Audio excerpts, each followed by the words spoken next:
kalau terbukti, saya sih melihatnya terlalu banyak bukti gitu ya. Artinya cukup bukti untuk membuat pemilu ini terjadi semacam kecurangan secara TSM itu, maka Bawaslu bisa memutuskan calon yang menjadi bagian dari TSM itu didiskualifikasi. Betul.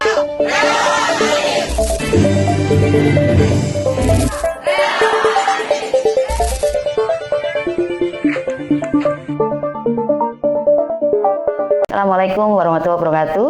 Teman-teman Poskomnas TV, jumpa lagi dengan saya Tata Ujiati di Kumpas Tuntas. Hari ini saya kedatangan tamu Mas Ubedillah Badrun. Beliau adalah akademisi, dosen dan juga aktivis ya, sekaligus peneliti ya Mas. Iya, insyaallah. Ya, terima kasih Mas atas kehadirannya. Iya. Ya teman-teman, kita akan ngobrolin soal yang sekarang ini sedang rame ya, soal pemilu dan pilpres. Ya, jadi kita tahu bahwa Mas Ubed ini beliau adalah pengamat politik ya, selain juga peneliti, akademisi dan juga aktivis. Jadi beliau banyak sekali juga berkomentar ya tentang topik yang memang beliau kuasai ya di bidang politik. Ya, Mas Ubed nih melihat ya hiruk pikuk pemilu ini Mas Ubed ya, dan juga hasil quick count. Nah, komentar Mas Ubed gimana tuh?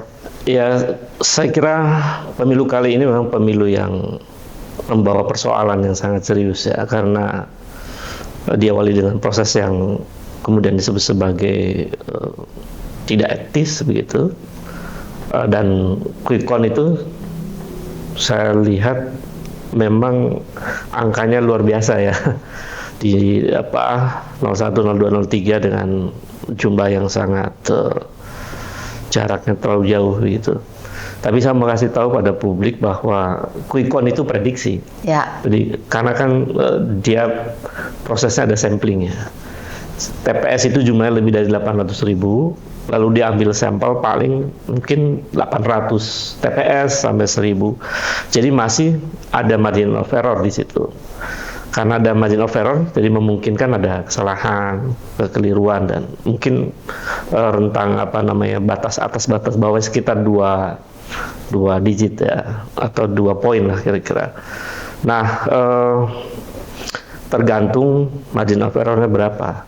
Jadi saya mau mengatakan bahwa quick count itu bukan angka absolut yang memungkinkan bisa berubah kalau proses elektoral ini ditemukan banyak kecurangan, misalnya banyak persoalan di TPS, dan kita menemukan beberapa persoalan, ada yang angkanya dirubah misalnya, dan seterusnya di C1-nya dan seterusnya. Saya kira itu catatan-catatan buruk dari pemilu kali ini. Ya. Saya kira itu dulu. Ya, jadi memang dengan adanya situasi yang seperti itu, lebih baik kita semua menunggu ya Mas. Iya. Menunggu hasil penghitungan resmi dari KPU, dan saya kira ada juga nih akademisi dan juga publik intelektual dia yang menghimbau nih Mas agar TV-TV ini berhenti menayangkan quick count. Ini menurut Mas Ubed gimana? Iya, itu dia, karena menurut saya memang perlu ada aturan sih soal quick count itu. Meskipun aturan pokoknya sudah ada ketika Mahkamah Konstitusi memutuskan boleh menayangkan quick count itu 2 jam setelah berhentinya masa pencoblosan. Jadi jam 1 selesai, itu jam 3 boleh menayangkan quick count. Yeah. Tapi quick count ini mesti diatur karena memberi efek psikologis pada publik. Jadi bayangkan kalau misalnya ya, kita berasumsi bahwa lembaga survei yang melakukan quick count di TV-TV itu adalah bagian dari konsultannya kontestan misalnya. Maka memungkinkan tuh ada kepentingan subjektif kan di situ. Nah, kalau kemudian terjadi proses kesalahan entry data, kan kita tidak tahu tuh apakah yang mengentry data itu siapa itu. Apakah dia adalah orang yang punya integritas misalnya? Dia siapa yang ngambil data di TPS? Kalau siapa meng-entry, itu kan kita perlu tahu. Ya. Kalau kemudian tiba-tiba yang meng-entry itu adalah kepentingan kontestan tertentu, dia bisa saja merubah angka, masukin ke entry kan, sehingga kemudian memenangkan kandidatnya yang menjadi bagian dari proses konsultasinya itu. Jadi menurut saya mungkin segera dihentikan ketika hitungannya baru mungkin 40%. Gitu. Iya. Jadi boleh sih quick count untuk memberikan, sebenarnya quick count kan difungsikan untuk kontrol terhadap praktek pelanggaran pemilu yang kemungkinan curang penyelenggaranya kan. Maka perlu ada quick count untuk mengukur tren sebenarnya kecenderungan TPS. Tapi kalau kemudian yang melakukan quick count itu bagian dari konsultannya kontestan, itu menurut saya perlu diatur karena itu bisa menimbulkan persoalan pada objektivitas dan lain-lain. Jadi saya kira itu untuk quick count. Jadi memang kalau quick count ini hanya bisa mengukur apa yang ada di TPS tapi tidak bisa mendeteksi apakah ada kecurangan atau tidak. Betul. Nah, sementara dalam pemilu kali ini nih, Mas Ubed, sebelumnya itu kan sudah terlihat banyak sekali pengkondisian, bukan di dalam TPS, tetapi sebelum pemilu kan gitu. Nah justru di sini akhirnya kemudian kenapa quick count ini jadi tidak berlaku? Karena ada proses yang kita penuh tanda tanya. Betul. Bahkan kalau kita runtut prosesnya lebih jauh itu. Kan saya juga sebagai akademis itu mengamati, misalnya survei sekitar antara 10 hari dan 5 hari sebelum hari pemilihan. Itu kan presentasinya para kandidat itu sekitar Prabowo 40-an lah kurang lebih ya. Kemudian Anies 30-an. Lalu Ganjar 20-an. Jadi dari data itu maka tidak ada yang lebih dari 50%.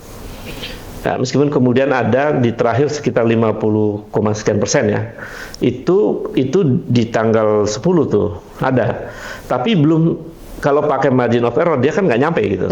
Jadi nggak nyampe 50% satu. Jadi kalau lihat dari perkembangannya begitu cepat dari 40 sampai ke 50 itu berarti ada sesuatu. Nah itu yang kemudian kita menganalisis ada peristiwa apa sih di bulan Februari itu, sehingga orang itu memastikan kemudian memilih calon tertentu. Misalnya bansos. Kenapa bansos itu di bulan Februari? Dan kenaikan gaji beberapa ASN itu di bulan Februari. Kemudian banyak tuh pertemuan, konsolidasi, demo kepala desa dan seterusnya. Undang-undang desa disahkan beberapa hari sebelum pemilu. Ini menurut saya ada data-data yang mengindikasikan mungkin ya, saya kira kita bisa cukup punya argumen ini masuk kategori terstruktur. Jadi bagaimana struktur kekuasaan itu kemudian memanfaatkan kekuasaannya untuk memenangkan kontestan tertentu. Setelah kita runtut tuh dari Februari sampai ke belakang, itu ujung-ujungnya di putusan Mahkamah Konstitusi. Jadi keputusan Mahkamah Konstitusi atau putusan Mahkamah Konstitusi nomor 90 tahun 2023 itu adalah putusan yang berkaitan dengan persoalan pemilu dengan pilpres kan, karena itu yang menjadi karpet merah Gibran menjadi cawapresnya Prabowo. Nah persoalannya adalah pada saat itu ketua Mahkamah Konstitusi adalah pamannya Gibran. Dan itu adalah adik iparnya Joko Widodo. Jadi ini ada satu analisis yang meyakinkan bahwa ini MK adalah bagian dari struktur kekuasaan untuk menggolkan kepentingan politik. Jadi kalau ada bahasa TSM terstruktur itu dimulai dari putusan Mahkamah Konstitusi. Lalu kemudian misalnya KPU menerima pendaftaran Prabowo Gibran itu tanggal 25 Oktober. Itu adalah hari terakhir pendaftaran. Dan kita waktu itu dengan kawan-kawan melaporkan KPU ini karena salah dia ke DKPP, dan akhirnya kemudian diputuskan oleh DKPP bahwa saudara ketua KPU dan komisioner lainnya telah melakukan pelanggaran etik yang ketiga kalinya itu. Jadi karena terbukti bahwa KPU menerima pasangan Prabowo Gibran itu menggunakan PKPU nomor 19. Jadi belum diubah undang-undang aturannya. Aturan belum diubah, tapi dia terima. Nah, di aturan PKPU 19 itu isinya syarat cawapres itu harus usia minimal 40 tahun. Betul. Jadi KPU melanggar itu. Dan itu kan kenapa KPU buru-buru menerima misalnya? Ini kan pasti ada tekanan politik, ada struktur kekuasaan. Jadi kata terstruktur itu bisa diindikasikan dari peristiwa Mahkamah Konstitusi, lalu peristiwa KPU, lalu kemudian penggalangan kepala desa misalnya untuk tujuan politis tertentu, lalu kemudian pengesahan undang-undang desa menjelang pemilu misalnya, menjelang hari pemilihan bahkan ya. Kemudian ada bansos yang atas nama presiden, dan ini kan data harus saya sebutkan ya misalnya. Misalnya Erlangga Hartarto kampanye ngasih bansos, ini dari Pak Jokowi ya, gitu. Sama juga misalnya Zulkifli Hasan, ini dari Pak Jokowi ya. Itu kan dia adalah menteri. Erlangga adalah menteri, Zulkifli Hasan adalah menteri, itu struktur kekuasaan. Dia memanfaatkan struktur kekuasaan itu untuk kepentingan politis. Karena waktu itu dia pakai seragam partai. Betul, ya. Ya kan ada acara partai di situ. Berarti partai menggunakan struktur kekuasaan untuk kepentingan pemenangan gitu.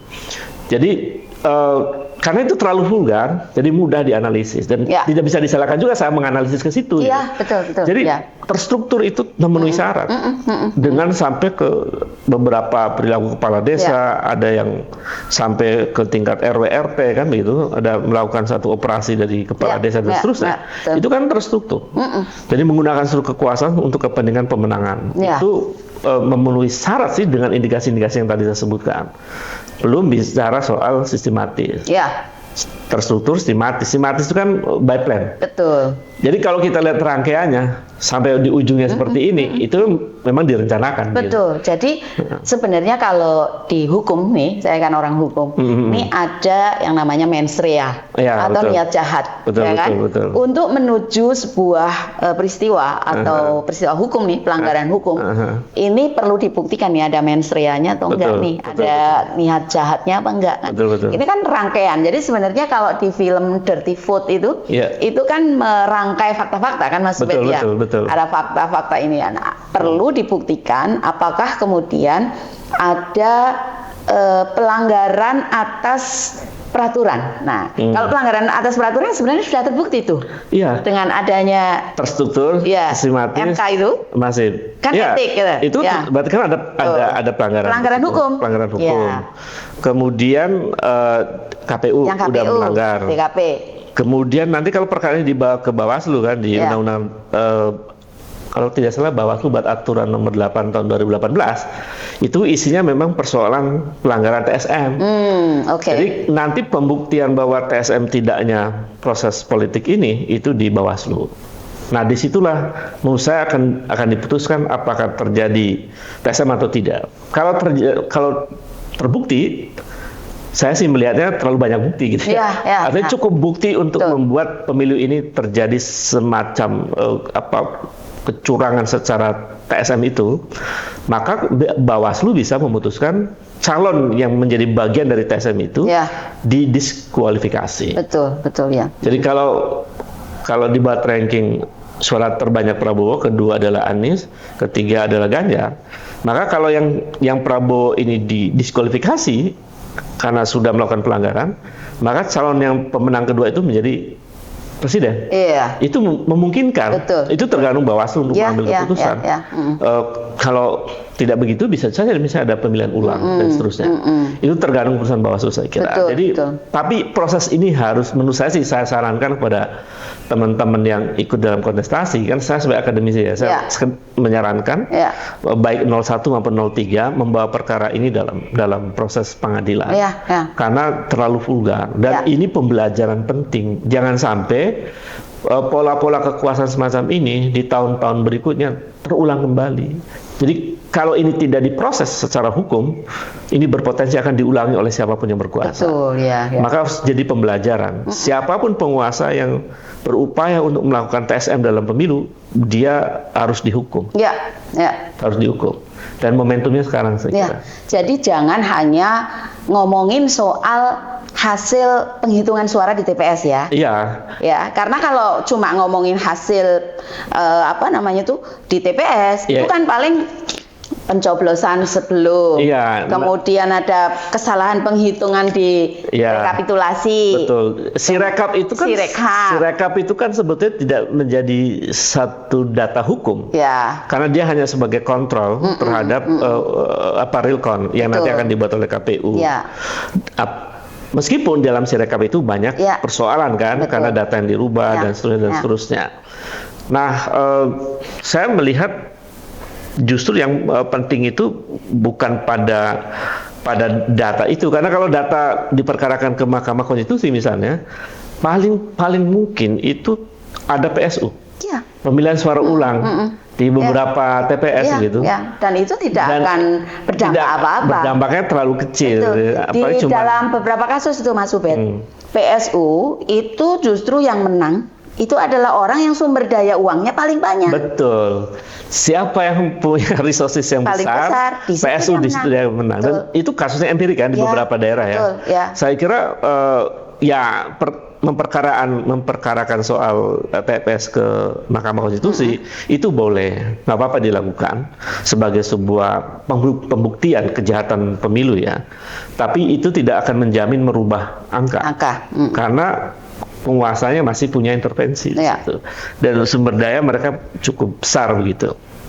Jadi saya kira ya langkah-langkah di Mahkamah Konstitusi jalan, lalu proses di Bawaslu juga jalan, lalu tekanan publik juga jalan. Saya kira itu menjadi penting untuk memberikan pembelajaran penting politik sebetulnya agar pola-pola kejahatan politik semacam ini tidak berulang lagi. Apakah Bawaslu ini punya kekuatan untuk memutuskan ini ada melanggar dan tidak dan memberikan sanksi, Mas? Itu ditentukan oleh bukti-bukti. Ya kan, kalau bukti-bukti empiriknya disuguhkan di dalam pengadilan di Bawaslu bisa mengambil keputusan untuk mendiskualifikasi calon yang diduga melakukan pelanggaran TSM itu. Jadi saya kira Bawaslu juga nggak perlu takut-takut sih menurut saya. Ini karena saya khawatir ya Mahkamah Konstitusi kita sudah hampir tidak percaya ya dengan MK ya, karena kan peristiwa yang di situ ada kemarin, ada paman. Apalagi kabarnya pamannya mau jadi ketua MK lagi kan. Kemudian di KPU juga orang sudah ada public distrust di situ karena KPU telah melakukan 3 pelanggaran etik. Waktu saat penerimaan pendaftaran partai-partai kan, kemudian soal kuota perempuan. Lalu yang ketiga soal tadi pencalonan Prabowo Gibran. Itu DKPP sudah memutuskan saudara ketua KPU dan komisioner melakukan pelanggaran etik. Jadi yang kebantu yang ketiga itu. Jadi bagaimana kita bisa percaya sama Mahkamah Konstitusi, sama KPU? Nah kalau Bawaslu juga melakukan perilaku yang sama, rusaklah Republik ini. Rusak semua sendi-sendi yang menjadi pilar sebenarnya ya, penyelenggaraan pemilu ya. Penyelenggara pemilu sebagai pilar pokok elektoral rusak. Kan kalau ibarat main bola kan, Mbak Tata. Ya Mahkamah Konstitusi itu kan wasit. Ya kan, kemudian hakim garis itu Bawaslu ya, kira-kira begitulah. Kalau wasitnya sudah ngaco, ya jangan salahkan kalau penonton turun ke lapangan. Kira-kira itu karena ada distrust jadinya. Betul. Betul. Akhirnya penonton dia turun ke lapangan untuk mengobrak-abrik situasi. Dan itu dalam setiap pertandingan bola yang ada kecurigaan pengaturan skor, itu selalu yang marah adalah penontonnya ya, Mas Ubed ya. Betul. Dan itu yang kita khawatirkan kan. Makanya agar itu tidak terjadi, menurut saya Bawaslu itu penting untuk mengambil sikap tegas dalam soal kalau nanti ada laporannya dari pihak 01 maupun 03 begitu. Dan ini nggak akan sia-sia ya, karena saya lihat juga Mas Ubed kan jadi saksi ahli di gugatan terhadap ini ya pendaftaran Prabowo Gibran. Iya, saya sebagai saksi fakta. Saksi fakta. Lalu berteman dengan saksi ahli berdiskusi dan akhirnya kemudian saya dipanggil di pengadilan di DKPP itu, sehingga DKPP kemudian memutuskan bahwa KPU telah melakukan pelanggaran etik. Jadi saya terlibat di situ dan terbukti artinya. Dan ini menjadi pendidikan untuk publik juga ya. Betul. Bahwa ikhtiar untuk menegakkan hukum itu harus dilakukan. Karena kalau tidak akan terjadi pembiaran terhadap praktek yang justru merusak hukum hukum pemilu ya dalam konteks ini. Betul. Makanya saya kira ke Bawaslu harus dilakukan, Ya. ke Mahkamah Konstitusi harus dilakukan untuk pembelajaran kepada publik juga. Termasuk juga kita menunggu sikap misalnya Bawaslu. Kalau kita ragu dengan Mahkamah Konstitusi, dengan KPU, coba kita berikan kesempatan pada Bawaslu untuk bisa nggak mereka objektif untuk mengambil keputusan tegas dalam perkara ini. Saya sih berharap Bawaslu betul-betul objektif dalam mengadili perkara ini. Betul. Jadi yang penting ini sebenarnya dalam proses menggugat dan melaporkan ini tidak hanya masalah hasil. Betul. Tapi masalah proses itu justru sangat penting karena argumen dari setiap pihak, dan juga jawabannya, itu akan menjadi catatan buat sejarah kan, Mas Ubed ya. Betul. Dan itu pendidikan yang luar biasa bagi kita masyarakat. Betul. Gitu. Kan masyarakat menjadi tahu akhirnya bahwa ternyata dalam pemilu itu ada yang berbuat curang. Ternyata kalau berbuat curang tuh dihukum. Jadi edukasi kepada publik juga sangat penting tuh kalau proses ini berjalan. Termasuk juga memberi efek jerak terhadap kontestan. Jadi kalau nanti 2029 ada pemilu lagi misalnya, maka para kontestan itu akan lebih hati-hati. Mungkin juga akan kapok, tidak akan melakukan tindakan-tindakan memanfaatkan kekuasaan untuk kepentingan elektoral kan. Nah, saya kira efek itu yang sebetulnya kita inginkan. Karena para peneliti, akademisi itu ingin agar demokrasi kita berkualitas. Tadi saya melihat sih proses pemilu sekarang ini memang ada pembelajaran penting. Misalnya saya harus apresiasi misalnya Anies Baswedan punya program Desak Anies misalnya. Itu kan proses membuat pemilu menjadi lebih berkualitas. Karena orang semua terbuka untuk mengkritik Anies Baswedan dan adu gagasan di situ, terjadi perdebatan, ada diskursus yang penting terjadi di situ. Lalu juga dituri oleh Pak Mahfud ya. Apa istilah Pak Mahfud namanya? Tabrak Prof misalnya. Itu sebetulnya upaya untuk membuat pemilu berkualitas. Tapi sayang seribu sayang, proses berkualitasnya pemilu ini kemudian dilukai atau dicoreng oleh sebuah proses yang tadi saya tafsirkan sebagai TSM itu, yang karena sifatnya transaksional dan seterusnya, itu kan terjadi itu prosesnya. Itu yang kemudian merusak proses politik yang berkualitas itu. Jadi sangat disayangkan menurut saya. Tapi menarik tadi yang Mas Ubed sampaikan bahwa tidak ada satu lembaga survei pun sebelumnya ini beberapa bulan sebelumnya ya menjelang hari H itu kira-kira mungkin Januari itu yang mengatakan bahwa ini bisa satu putaran. Ya kan? Betul. Karena waktu itu 02 itu stuck di 40, 42, 43. Nah, begitu Februari, kemudian Februari itu kan ada bantuan BLT 600.000 per keluarga untuk 18 juta keluarga. Ditambah lagi ada 10 kilogram beras bantuan. Alasannya El Nino. Padahal El Nino itu menurut BMKG itu sudah selesai di bulan Januari akhir. Betul. Jadi terlihat sekali kan proses bagaimana kemudian memanfaatkan APBN di momentum elektoral itu. Kenapa harus dibagikan di awal Februari misalnya? Kenapa tidak di nanti misalnya Maret atau sesudahnya dan seterusnya? Ini kan menjadi catatan. Dan kita lihat juga bahwa survei-survei itu menurut saya ketika menjelang pemilu kenapa tidak ada satupun yang akan menang 50% lebih, karena maksimal itu hasil survei itu ada yang 48 nggak salah ya. Kalau pakai ada margin of error-nya kan menjadi bisa berkurang bisa bertambah kan hasilnya. Betul. Jadi kalau misalnya mereka klaim kan bisa bertambah ditambah 2 misalnya, bisa 50, tapi kan juga memungkinkan berkurang. Bisa. Dari 48 menjadi 46 misalnya. Jadi sulit diyakini bahwa pemilu itu satu putaran. Itu data risetnya, empiriknya sebelum pemilu. Tapi tiba-tiba kemudian menjelang hari H itu kemudian naik, berarti kan ada faktor X. Betul. Ada pengkondisian. Ada pengkondisian. Nah, faktor X-nya itu diduga kuat adalah upaya menggunakan struktur kekuasaan bagi-bagi BLT dan lain-lain itu. Itu menjadi bagian penting, termasuk juga mengoperasikan kepala desa dan seterusnya. Betul.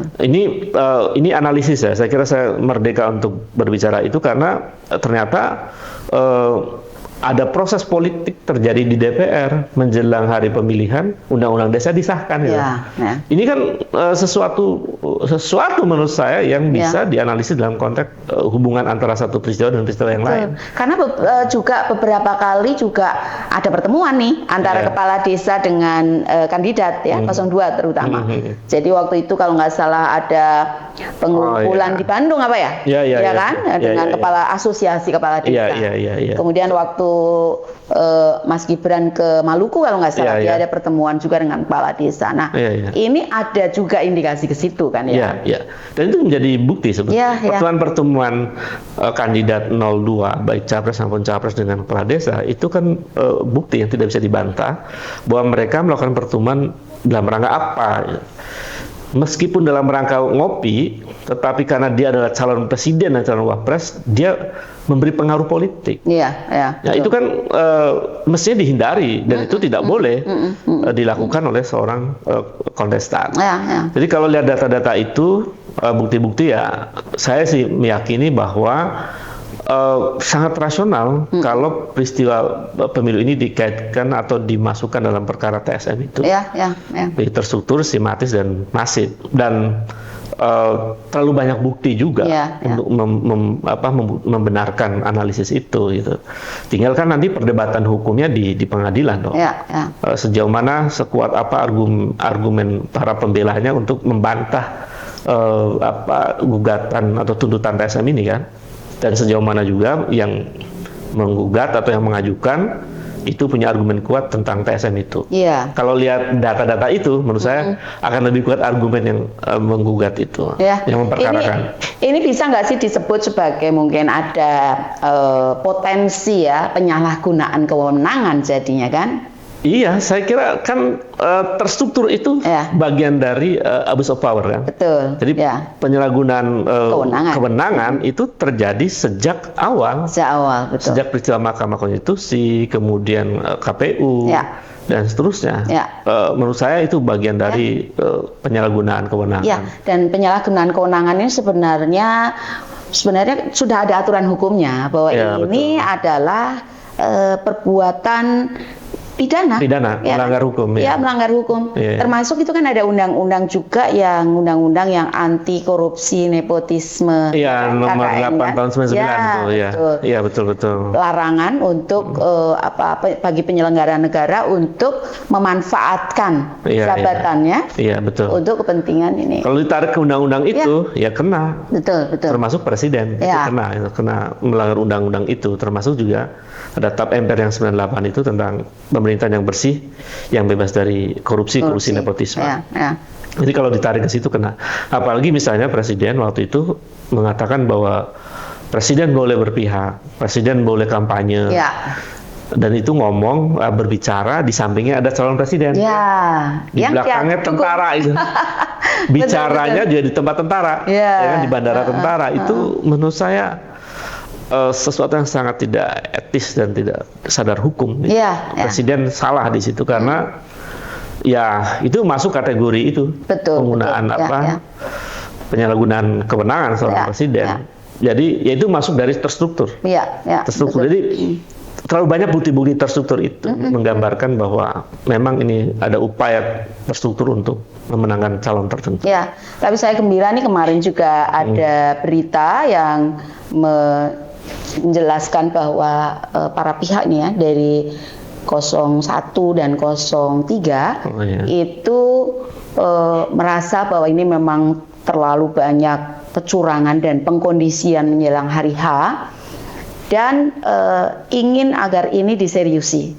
Jadi bahkan tadi saya juga baca itu yang dari partai PDIP itu ingin mengajak dari para pakar yang terlibat di Dirty Food untuk juga memperkuat bukti-bukti. Ini merupakan satu yang bagus ya Mas untuk pendidikan politik ya. Saya kira bagus ya 03, 01 bersatu untuk saling melengkapi data dan argumen-argumen hukum yang dua-duanya bisa memperkarakan ini ke Bawaslu. Betul.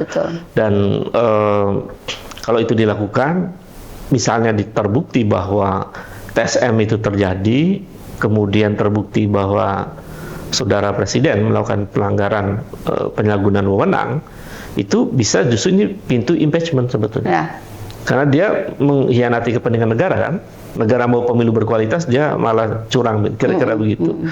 Jadi ya bisa jadi kalau itu dilanjutkan sampai pada berujung pada proses impeachment. Iya. Bisa jadi, bisa kemungkinan gitu. Ya. Tapi ini penting dilakukan karena kalau enggak kita nggak ada pembelajaran politik yang bagus. Itu betul. Kan mahasiswa saya bilang, Pak, itu melanggar etik prosesnya, tapi masih bisa jadi cawapres. Iya. Itu ada melanggar ADART, ada anak-anak presiden dia bisa menjadi ketua partai. Jadi ada semacam peristiwa amoral yang seolah-olah dilegitimasi oleh kekuasaan lalu dianggap biasa. Ini kan merusak generasi muda. Budaya budaya apa ya? Nir etik lah jadinya. Jadi nir etik. Jadi nggak ada etika yang dipegang teguh oleh generasi baru. Dan itu contoh buruk. Dampaknya ada demoralisasi sebetulnya. Jadi elit kekuasaan itu memberi contoh buruk bahwa etika itu boleh ditabrak. Etika tidak perlu digunakan dalam politik.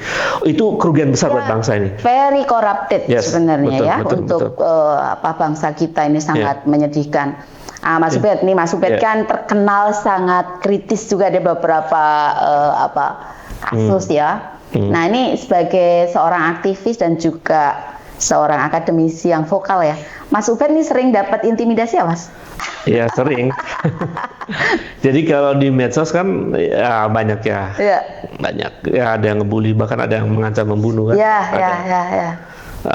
Bunuh dan semacam, dan ya teleponnya nggak jelas ya ada, kemudian didatangin ke rumah sampai di kampung ada. Jadi tapi pembelajaran apa nih supaya nih pemirsa ini juga, ini kan perjuangan ya menuju sebuah proses negara yang demokratis dan adil, kita punya hak bersuara, berpendapat gitu ya.